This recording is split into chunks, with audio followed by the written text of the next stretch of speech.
All right, Coach, so our lesson on cell membrane, I know we talked and the standard is gonna be 1 and 2 for biology. So we started with a video. We went into a worksheet afterward, which was kind of guided notes with Google PowerPoint. Then we did a cell membrane game. And then we went into an assessment with Kahoot at the very end of the lesson to make sure we had understanding. So my main question for you is, when we're looking at standardized test scores as kind of being the end all be all, we're talking about STAR test, we're talking about ACT data, student achievement, increasing student achievement. So when you're teaching this lesson, the first question I want to know is, how do you know your students are getting that they're mastering that objective? So the Kahoot itself is an assessment of the actual entire lesson, and I get data from that, and it's kind of modeled after a formative or a ACT type standardized test. So it's multiple choice, it's analyzing images, and so I can kind of model that, and then also get data directly after the lesson comes to my computer. All right, and so graphical literacy is a lot of emphasis, understanding diagrams, understanding graphs to make sure.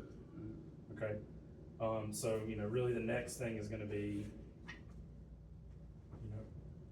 how are, what steps are we taking outside of that to make sure we're bridging that gap from 9th grade biology to that junior level knowledge base for the ACT outside of just science? So with my guided notes, I like to kind of, you're kind of spoon fed the notes when they're in 8th grade. I'm trying to kind of build them up to, hey, what pieces of this notes do I need to take? Maybe not writing the whole thing, and they're not, pulling all the notes themselves, but it's more of they can start building that independent note taking. So when we're in a lesson and we're working, and obviously today I saw you getting around, walking around during the video and making sure kids were paying attention.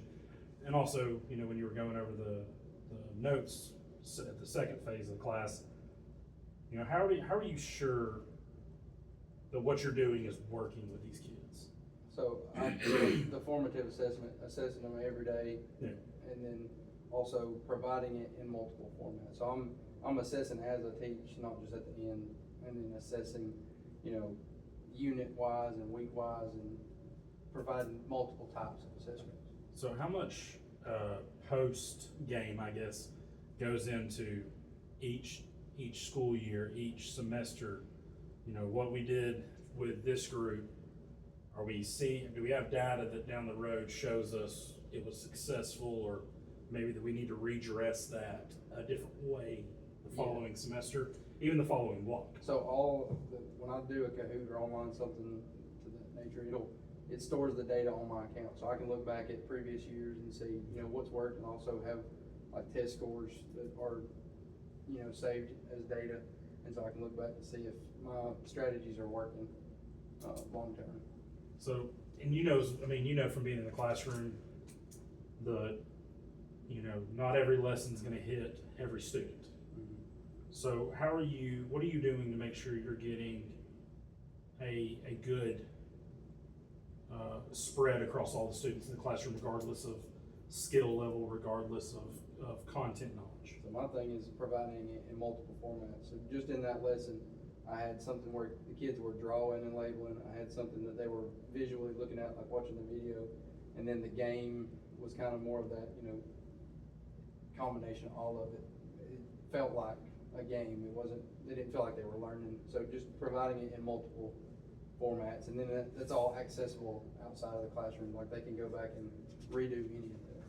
How much do you rely and provide data to your students? Like it's accessible, like they can see their score pretty much instantly, so they can look at their feedback pretty much as soon as class is over. All right. What strategies are you using in here that are working, that you see a marked improvement, lesson to lesson, day to day, week to week? I've seen that the strategy I'm using, the multiple formats, each kid pretty much finds something that works for them. And then obviously the hands-on in science, it always works. So I haven't had any issues with like engagement and seeing great results doing hands-on activities that correspond with the notes or the lecture that we've been doing. All right, well, I appreciate you, Coach. Thank you.